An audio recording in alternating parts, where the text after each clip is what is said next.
民歌天后馬玉芬現場獻唱經典歌曲《關子嶺之戀》，悠揚歌聲不只為夏日活動暖身，也唱出關子嶺獨有的人文與觀光特色。西拉雅夏日好秋活動呢，是我們的年度年曆的活動。那我們4月有生活節，7、8呢有夏日好秋，9月呢有五庫奇蹟，11月呢有峽谷音樂會。這是在西拉雅的重要的節慶活動裡面呢，我們把它列入為觀光年曆。那我們希望說，透過這個活動呢，能進來。那今天這個夏日好秋的活動呢，也就是為了重化呢，一般夏天呢到關子嶺泡湯的一個淡哈，我們希望把它熱炒進來。今年活動也結合地方信仰文化，以不動明王為主題，串聯宗教、觀光與文化體驗，希望帶領遊客深入認識關子嶺。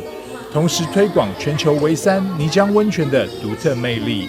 鹿兒島好像只有1家採東亞管制，所以你要到那邊去泡這個泥漿不容易。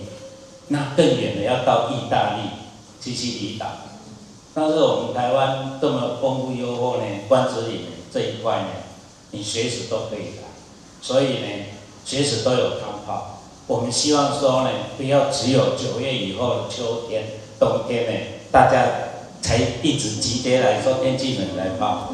2026西拉雅夏日好秋活動9日起將一路舉辦到8月底，舉辦單位邀請全國民眾把握暑假，走訪白河關子嶺，泡泥漿溫泉，品嘗在地美食，享受假日最秋的山城假期。台南新聞張偉忠採訪報道。